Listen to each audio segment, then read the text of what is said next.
Trying it again, oh.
Everything's gonna make you move. Everything's gonna make you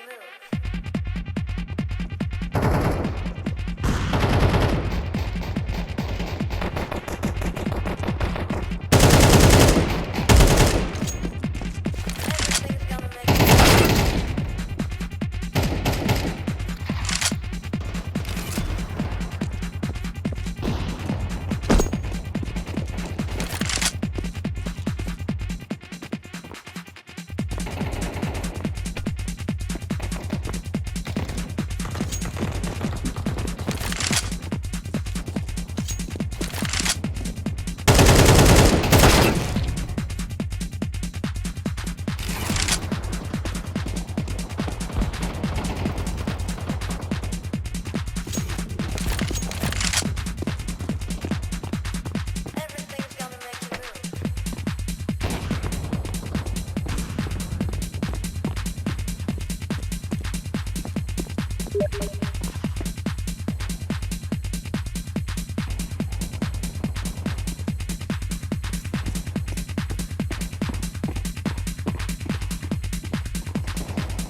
Once something sticks to you, it haunts you for the rest of your life, and you will hear versions of it until the day you die or leave.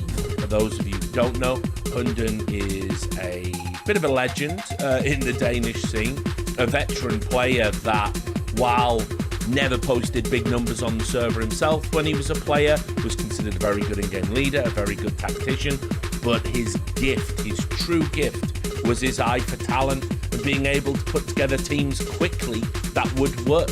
And he's done this throughout his career. He retired from playing and became a coach, and everyone had high hopes for him.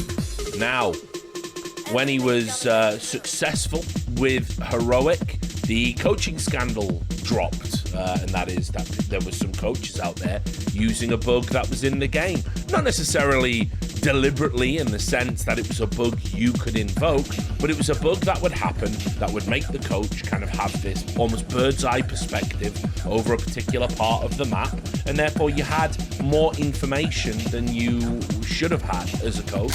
And in the online era, of course, we don't know what coaches were communicating to players, what they were saying, you know, whether or not this was informing their tactics or their calls. The whole thing was a massive shit show. I think we ended up with 39 coaches banned. Some of those bans did later get rescinded on the basis that they couldn't have been aware or couldn't have taken advantage of the bug in question. But Hunden was not one of them. Hunden, in fact, gave a culpa. He came out and he said, okay, it's a fair cop. I used the bug in these games for this many rounds, and it wasn't, you know, these weren't small games. He used it for 10 rounds against Astralis by his own admission in a series that was incredibly close. And yeah, I mean, that shows a willingness to cheat. Now, he wasn't alone, but of course that doesn't make cheating acceptable. But because he came clean, unlike some other people that tried to, oh no, I can't even remember what I did. Oh God, he was kind of given a something of a reprieve. Now I'll also add, Heroic did suspend him, but didn't fire him. He was allowed to keep his job. He had some sort of secondary position and non-coaching role at Heroic. They kept him on the books, and they showed loyalty to him in a move that was heavily criticized. I criticized it. I'll be honest with you. I think that while you should still be able to have a job and make a living if you've cheated, I don't like the idea of somebody that showed a willingness to cheat in competition keeping the same job for the same team that he was willing to confer that advantage upon. That to me doesn't seem reasonable. So I'm not saying he should never work as a coach again, but I was disappointed by Heroic's decision to keep him on. I think a lot of people were. So they showed loyalty to him, and then there were some rumblings and some burblings behind the scenes that all was not well. Now, understand, the loyalty that Heroic showed by only suspending him is not just an incredible show.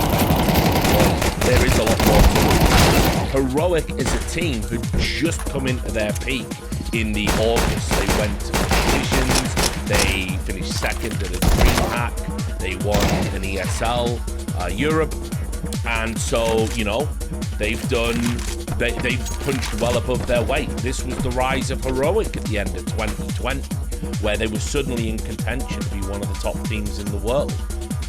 Hundon's ban completely disrupted that. He was suspended on the 1st of September, and it took until October for kind of Heroic to bounce back, and they were still doing well while Hundon was suspended. Now, that was hugely disruptive. Despite that disruption, Heroic have said, no, Hundon's our man. So keep that in mind when we get to this next tawdry chapter.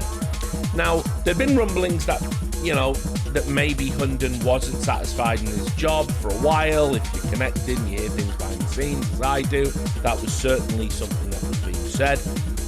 But people talk like that all the time. He had a contract, he had an obligation. It was almost unthinkable from people like me that Hundon would want to leave, given that incredible show of faith and all the success he's had. And Heroic are a great team with some great guys to work with, young, impressionable players, the kind of players you want to mold as a coach. But then we got wind that Zonic wasn't happy with Astralis. Now, Zonic is the greatest coach of all time. He's going to leave Astralis. I don't know what he's going to do next. Anything he wants, I would suggest, because you would be a fool to not run out and hire this guy immediately if he's still interested in coaching in CSGO. We'll wait and see. But this seemed to set off a chain reaction where, because Zonic was going and Astralis needed a coach, a Danish coach, because obviously the team, whoever they retain, is going to be Danish.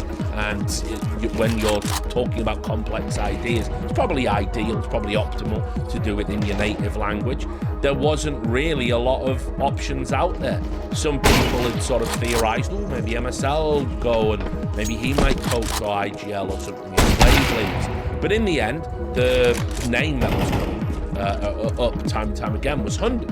Hundon was going to go to and so it seems to be that whatever's going on there, it's either been agreed upon or it certainly disrupted Hundon's focus. Now, the idea of Hundon going to Astralis, by the way, is insane, because remember, one of the games he cheated in was against Astralis. Probably Nicola Nyholm, the Astralis sort of co-owner, founder, an all-round meme in esports, to demand that Hundon go to his office and look him and the players in the eye and explain that he didn't communicate any of the information to the players. It was a big brouhaha. The idea that then, not even 12 months later, wanting to hire the guy is pretty wild, but fair enough.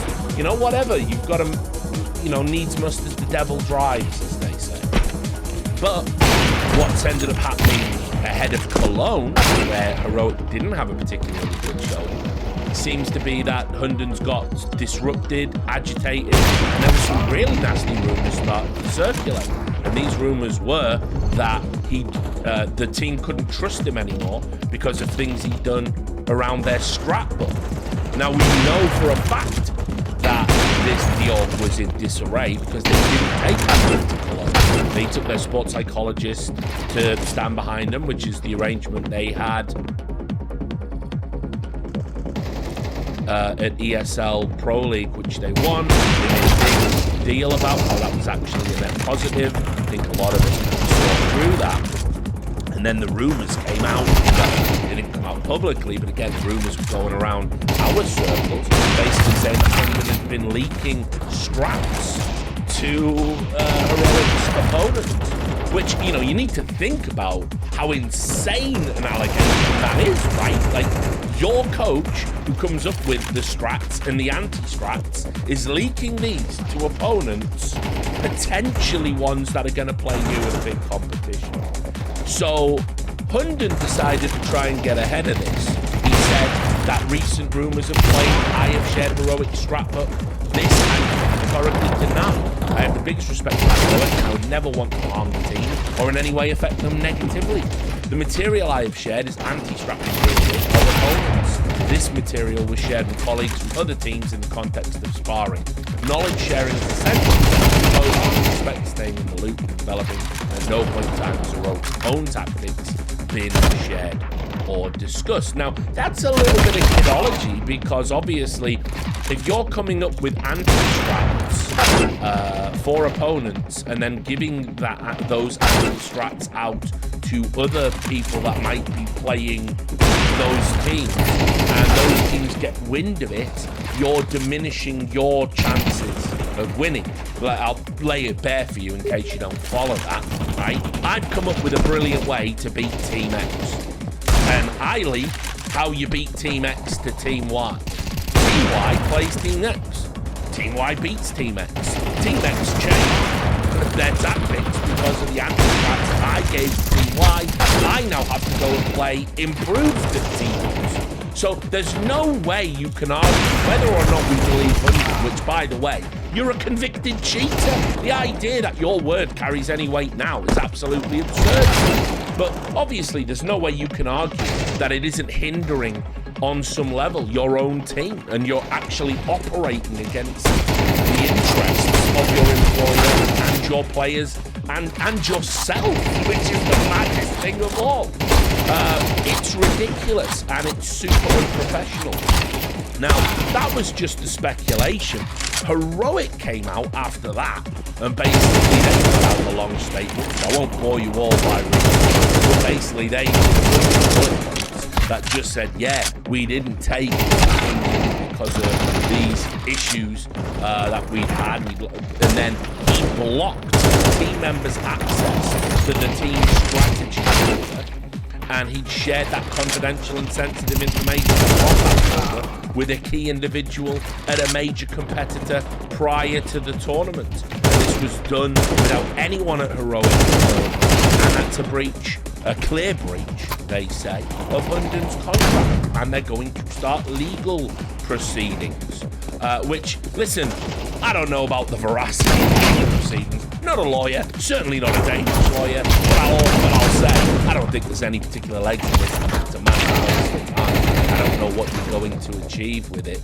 But, I mean, you know, more power to Heroic. Certainly, if they're the wrong party, they think they've got a case, go for it. I think it's a waste of time. But here we are next. This, Alex, the specificity of the timing and the potential opponent. Lots of people speculating, by the way, and I don't know this is one way or another, but it would add an extra dimension to the story that's mind-blowing. If true, and as I say, this is what people speculate. I have no insight. No one's going to tell me one way or the other, especially with legal action. But imagine if the opponent was Astralis, your prospective future employer that you might be joining, and you're leaking strats from your team, right, even if it's standard strats or whatever, to them, while cutting your team out of access to that, and Heroic played Astralis at Cologne. Now, there's definitely more of this than meets the eye, because ESIC were contacted. They've said as far as they can tell, while the investigation is ongoing, there's nothing immediate that suggests there's violations of competitive rights if he's given strats specifically two teams that they were playing in their Cologne run. That would, of course, be a huge advantage for his opposite team, and he probably would carry a sizable ban for that. On top of that, ESL have said we looked into it, and as far as we can tell from all our investigation, nobody has accessed the information. Now, whether or not that's true, and look, I'm going to say this as well, I don't believe anybody anymore. I don't believe anybody anymore. Everyone's trying to steer away from the negative headlines instead of actually dealing with the problem. And so, who knows? Who knows if Hunden did the dirty? Who know? Like, I can't trust him. He's a cheater. I can't trust, ESIC because they've been promising that we're going to get that match fixing report for a million years. I can't trust ESL because it's terrible optics for them if their tournament had that kind of thing going on at it. So nobody's going to be straight up here. So, the only people I sort of trust in all of this are Heroic, and let's be real, they're also an invested party. It's a mess. Here's what I will say. Hunden has absolutely destroyed his reputation. He was one of the top coaches in Counter-Strike. He was starting to get the trophies, the respect, the legacy, and the reputation. He could have got away with the coaching cheating scandal. All it would have been was memes on Reddit and Twitch chat. He still had the respect of his peers, of his colleagues, of the pundits, of players. Now, not so much. In many ways, in terms of getting your next job, this type of breach of trust, of contract, of whatever is decided here is far, far worse. Because of an act of petulance, because you're leaving, maybe some friction with the IGL, maybe something else, maybe contract negotiations have fallen through, maybe it's a money issue, but because of that, you decided to take something that was meant to be explicitly for your team, for the benefit of your team, and share it, and then try and publicly pass that off as, oh, but we all do it, bro, it's all just for sparring. I've never heard, by the way, of a coach sharing their scrapbook with anybody else. And I know we had a front page Reddit thread at the time of recording this. Oh yeah, Big did it in 2019. That was an accidental leak that just went live, that just never got dealt with. It wasn't done maliciously, wasn't done for strange reasons, and it didn't involve members of Big being frozen out from having access to that information. Now, with that move to Astralis on the table, Hunden, it's like some sort of career death wish. I've never seen anything like it. He has decided essentially that the timing of doing this has potentially ruined a big move. Now, unless Astralis are going to pass this, maybe they were the beneficiaries. I don't think Glaive would want that. He's obviously struck me as a straight shooter. So, I mean, I don't know how you want to work. Like, how do you want to hire somebody who's already carrying baggage, already had problems with your org and the fans of your org, and now does this on top of that? Hunden's just shown himself to be, even though he's a 29-year-old man, a petulant child and completely untrustworthy, and maybe not worth all of the investment. Because if he's done it to Heroic, who he's had good times with, what's he going to do to you? That's going to be the question on everyone's mind. So I'm absolutely staggered at this. It's one of the dumbest things I've ever seen somebody do, especially when they walked away from one big scandal. You don't get, you're not a cat in esports. You don't get 9 lives. You don't get 2. Once something sticks to you, it haunts you for the rest of your life, and you will hear versions of it until the day you die or leave. I know. So what Hunden's done here is absolutely outrageous. Anything that comes off the back of this, he's done it to himself. No sympathy for the devil.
Temporal anti-aliasing, also known as TAA, is it a blessing or is it a curse?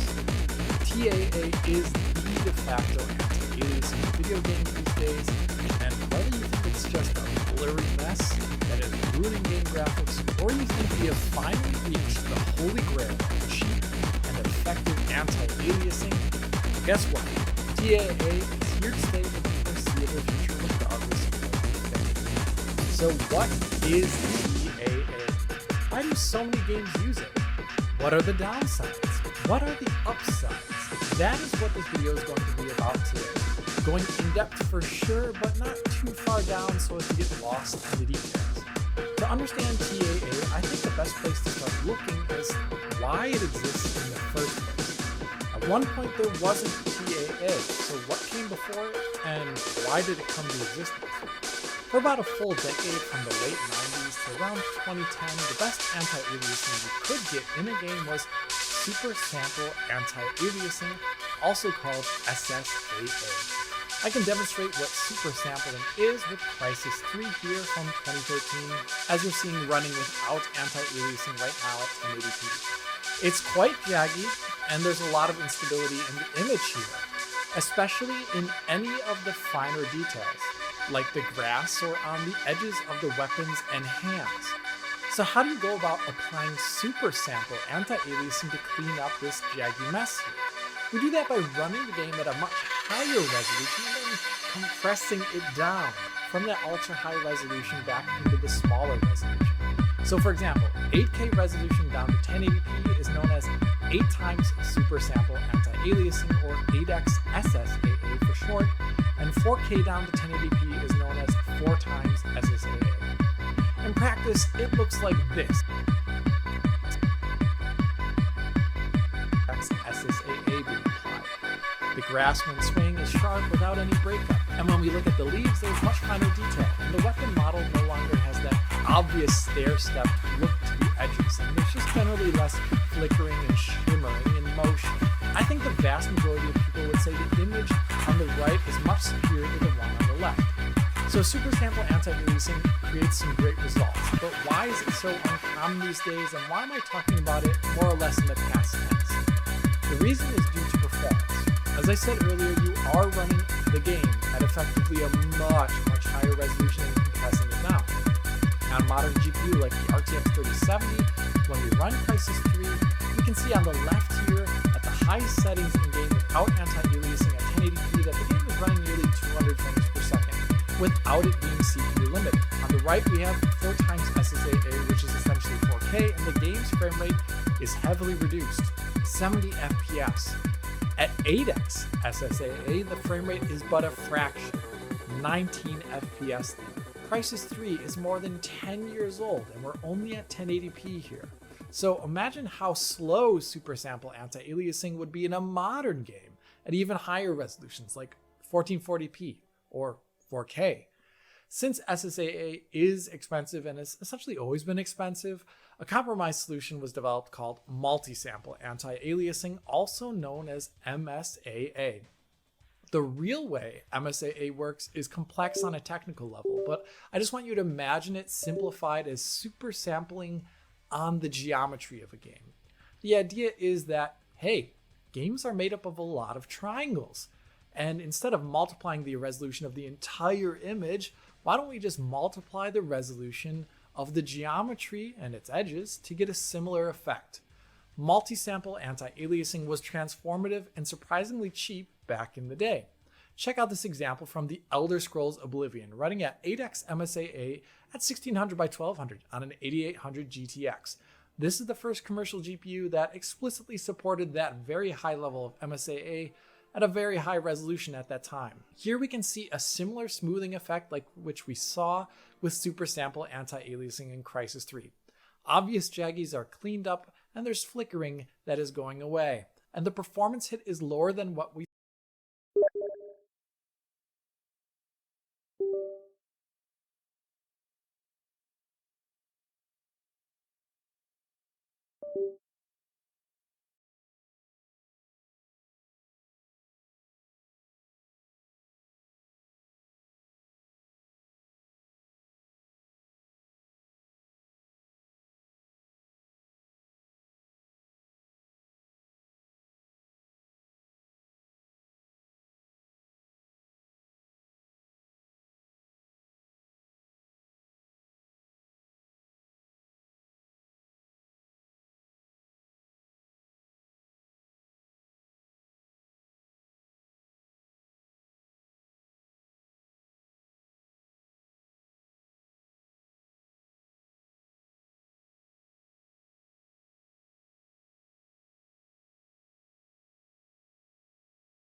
There's no such thing as a stupid question.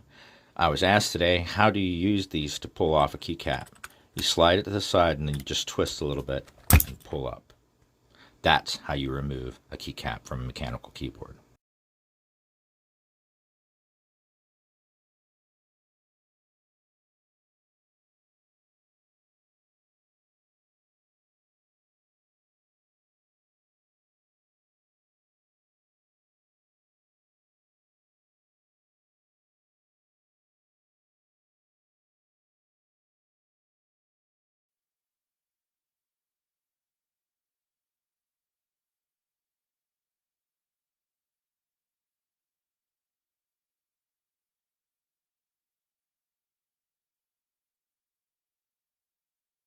Hey guys, welcome back to the channel, and today we'll be going over how to replace your mechanical switches on a hot swappable mechanical keyboard. Now this sounds really basic, and at first glance it could be. You're literally just pulling the switch out and popping another one in. That's it, really. But there's a whole bunch of other stuff on the side that you might have questions about, and that's not really in any manual of any hot swappable keyboard, I would say. So here we have 4 different tips or tricks that come along with replacing mechanical switches on your keyboard. The first one, and I would say this is probably the most important one, is make sure that your keyboard is actually hot swappable. 99% of the time, this is a made-up statistic. If a keyboard is hot swappable, it will say so on the box, on the product page, on the info page, whatever. You will know, because this is a feature that we're there wanting to market to you and sell to you. Really important. Make sure that it is hot swappable before you attempt to do any of these things. If it's not, and you do try to pull out your switches, you could damage your switches. You could pull the top housing straight out from the bottom housing. You could pull the switch out from its solder. So there's really a lot of things here that you don't really want to attempt or try unless you're 100% sure that it is hot swappable. So the second thing is you want to look at your switches. Some switches have directionality to them, or a certain way to take them out of the plate. Usually hot swappable keyboards have plate mounted switches. What this means is that the switches stay in their location by being pressed into the plate, and then the legs go into your PCB. When a PCB isn't hot swappable and it's PCB mounted switches, the switches go on directly onto the PCB and are soldered on, and that's how they maintain their stability. With the hot swap switches, it's usually plate mounted. So you want to look for the directionality of your switches. Can you pull them from the left-right side, or do you need to pull them from the top-down side? Some switches, like the Gateron switches, have those top and bottom latches that you need to close your switch puller on before pulling them out. I've noticed that the Kailh switches don't really have that directionality, and you can pull on them from the left and right sides or the top and bottom sides. So make sure you know that so you don't ruin some of your switches. I have possibly ruined a Gateron red switch because I didn't know. If something feels really tight and it's not giving at all to being pulled out, then chances are you might have a special switch that needs to be pulled out a special way. Number 3 is the notion of a 5-pin versus a 3-pin switch. What does this mean? So when you're looking at a switch by itself, you look at the bottom side. How many sticks are popping out? Usually you have the middle bump, you have the 2 metal pins that you put into your PCB, and then on the 5-pin switches you have the 2 plastic legs on each side, and that's why it's called a 5-pin switch. On the 3-pin switch, it only has the middle bump and the 2 metal pins. It doesn't have the plastic legs on the side. Some hot swap PCBs only have 3 pins and some have 5 pins. So that's what it means when you hear that question being tossed around. So why would you want one over the other? It really doesn't matter. If you have a 3-pin hot swap board and a 5-pin switch, you can take So hey guys, welcome back to the channel, and today we'll be going over how to replace your mechanical switches on a hot swappable mechanical keyboard. Now this sounds really basic, and at first glance it could be. You're literally just pulling the switch out and popping another one in. That's it, really. Now look at your switches. Some switches have directionality to them, or a certain way to take them out of the plate. Usually hot swappable keyboards have plate mounted switches. What this means is that the switches stay in their location by being pressed into the plate, and then the legs go into your PCB. When a PCB isn't hot swappable and it's PCB mounted switches, the switches go on directly onto the PCB and are soldered on, and that's how they maintain their stability. With the hot swap switches, it's usually plate mounted. So you want to look for the directionality of your switches. Can you pull them from the left-right side, or do you need to pull them from the top-down side? Some switches, like the Gateron switches, have those top and bottom latches that you need to close your switch puller on before pulling them out. I've noticed that the Kailh switches don't really have that directionality, and you can pull on them from the left and right sides or the top and bottom sides. So make sure you know that so you don't ruin some of your switches.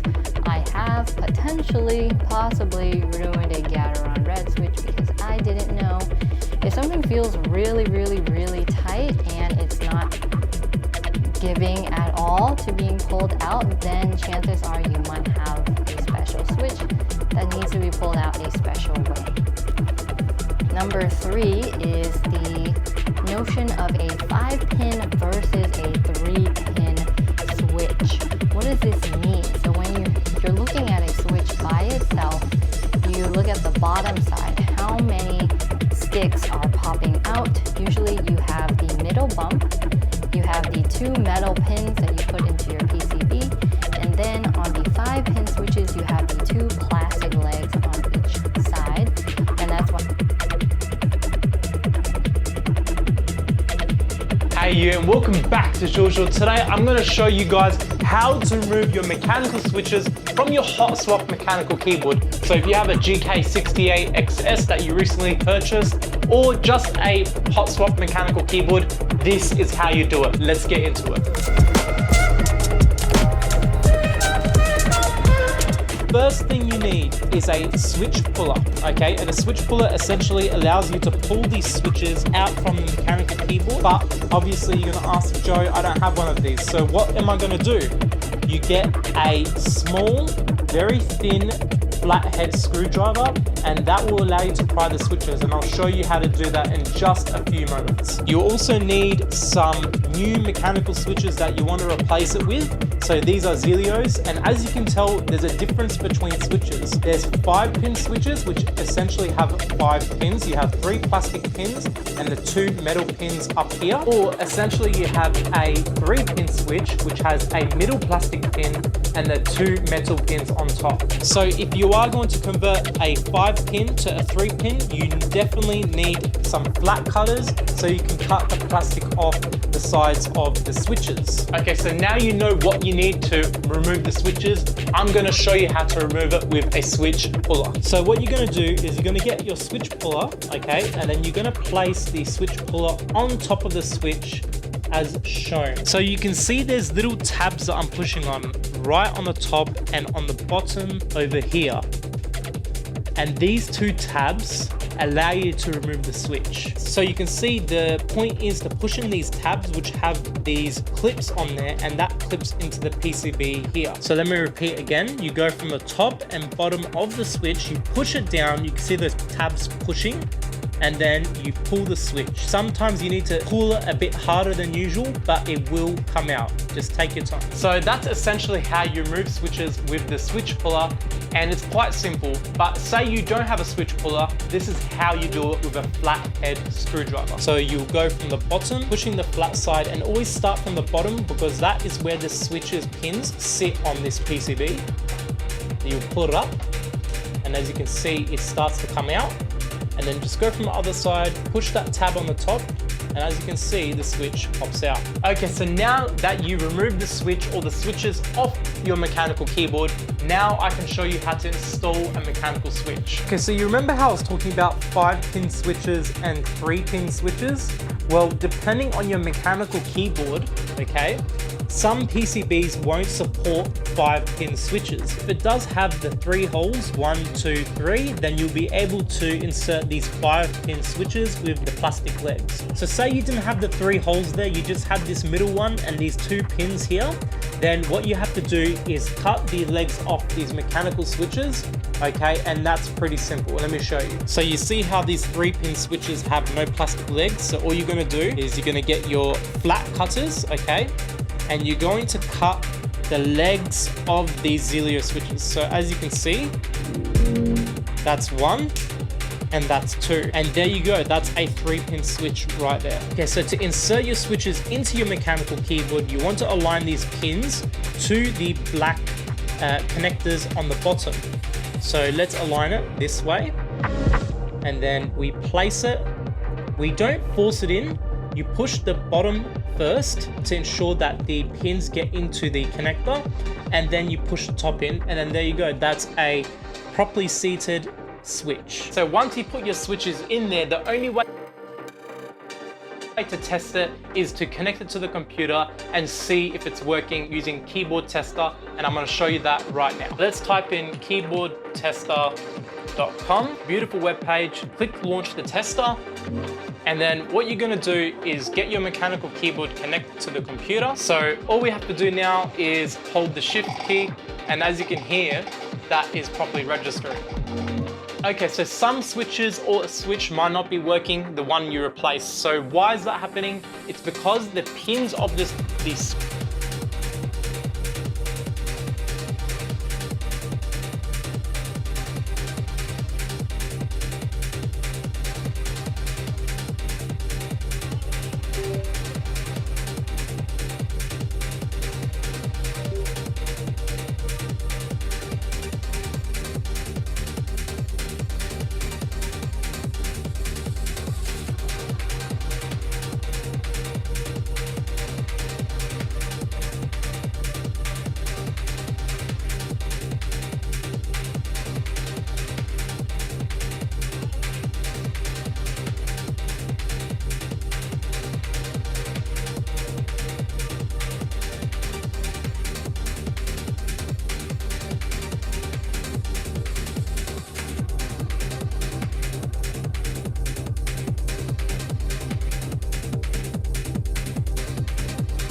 welcome back to Loom Keebs.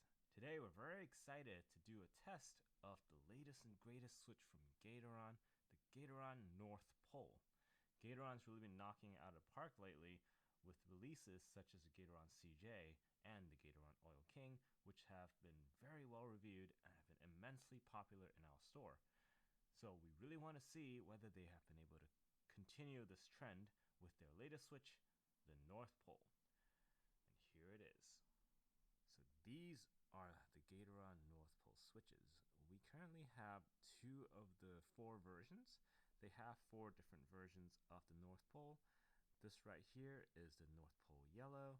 This right here is the North Pole Red, which corresponds loosely to the Yellow and Gateron Red spring weights and in terms of the kind of feel that they're trying to go for.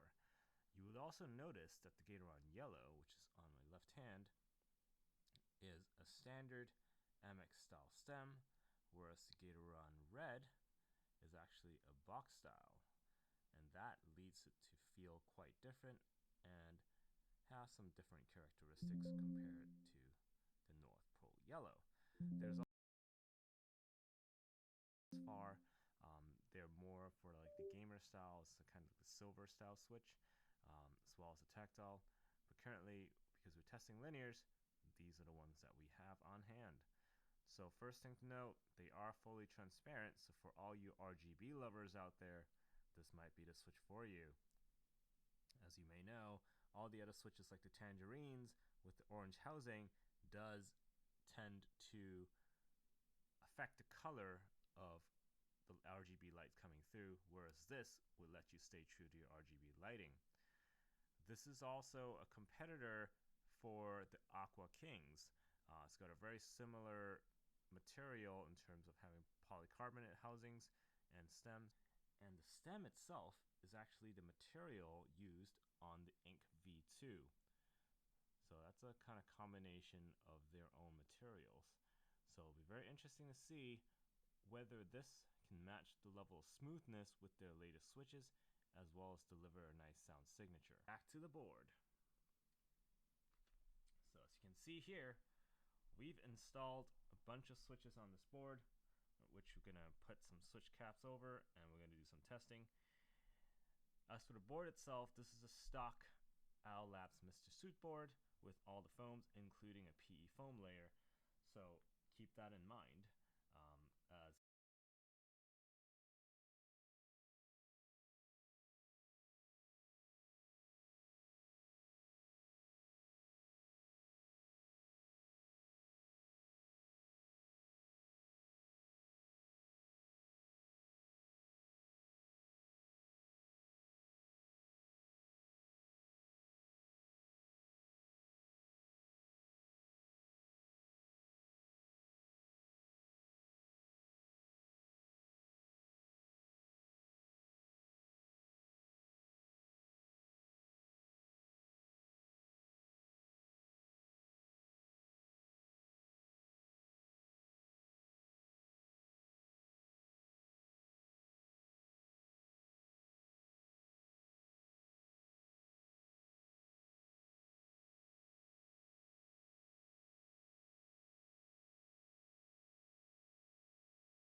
North Pole. And here it is. So these are the Gatoron North Pole switches. We currently have 2 of the 4 versions. They have 4 different versions of the North Pole. This right here is the North Pole Yellow. This right here is the North Pole Red, which corresponds loosely to the yellow and Gatoron Red spring weights, and in terms of the kind of feel that they're trying to go for. You would also notice that the Gatoron Yellow, which is on my left hand, is a standard Amex style stem, whereas the Gatoron Red is actually a box style, and that leads it to feel quite different and has some different characteristics compared to the North Pole Yellow. There's also 2 other versions which we have not gotten thus far. They're more for like the gamer style, it's kind of the silver style switch, as well as the tactile. But currently, because we're testing linears, these are the ones that we have on hand. So first thing to note, they are fully transparent, so for all you RGB lovers out there, this might be the switch for you. As you may know, all the other switches like the tangerines with the orange housing does tend to affect the color of the RGB lights coming through, whereas this will let you stay true to your RGB lighting. This is also a competitor for the Aqua Kings. It's got a very similar material in terms of having polycarbonate housings and stems, and the stem itself is actually the material used on the Ink V2. So that's a kind of combination of their own materials. So it'll be very interesting to see whether this can match the level of smoothness with their latest switches, as well as deliver a nice sound signature. Back to the board. So as you can see here, we've installed a bunch of switches on this board, which we're gonna put some switch caps over, and we're gonna do some testing. As for the board itself, this is a stock Owl Labs Mr. Suit board with all the foams, including a PE foam. Now the red. Back to the yellow. And then the red. Now to compare the yellow between stock and lubed and filmed.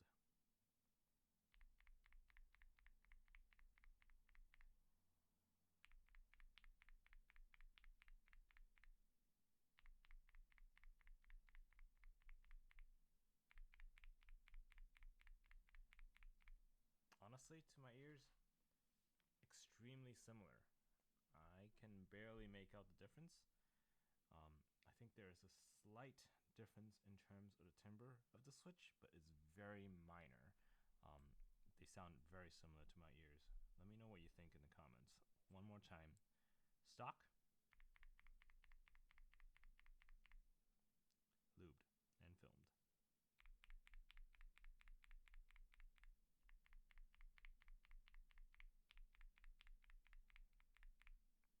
Sounds very, very similar. I think it sounds slightly smoother on the lubed and filmed version, and it also feels smoother. That being said, the stock version is incredibly smooth for a stock switch, which for polycarbonate, I'm quite surprised at how smooth it feels, because it's not exactly the most low friction coefficient material as compared to things like POM. Next one is the red, and let's compare that between the stock and lubed and filmed.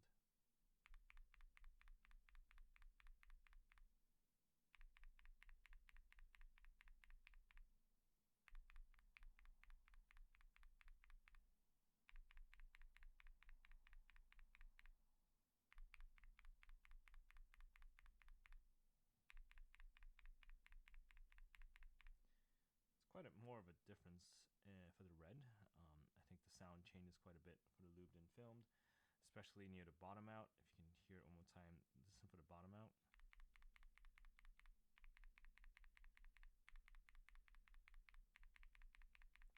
And also the tonality also changes slightly. Between the yellow and the red, I would say the red's definitely the clackier one. And the yellow is a bit more kind of subdued versus the red. I'm hitting them at the same same amount of energy. So yellow is more subdued. It sounds slightly more cushioned. It's got a slightly kind of deeper tone versus the red. Generally, both switches are incredibly smooth, both in stock and lubed in film form. There are some slight improvements for lubing and filming, but honestly, the stock form is very, very smooth already. Incredibly impressive, honestly, for the switches that Gatoron has come up with lately. And if we do a quick comparison with some of the other top-end switches from Gatoron, for example, we've got the Ink V2 over here. So let's take a quick look at Ink V2.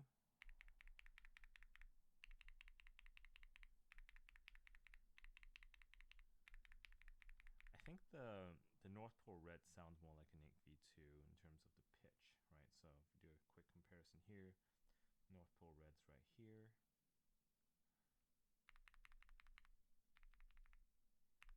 North Pole Red's this one right here, and Ink V2 is here.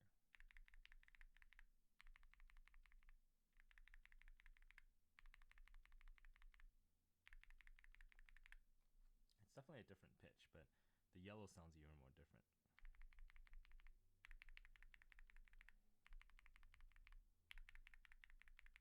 I think the Ink V2 sounds brighter compared to the other, the North Poles, which is interesting because I've always thought of the Ink V2 as a very deep sounding switch. And let's do a quick comparison against the CJ in stock form.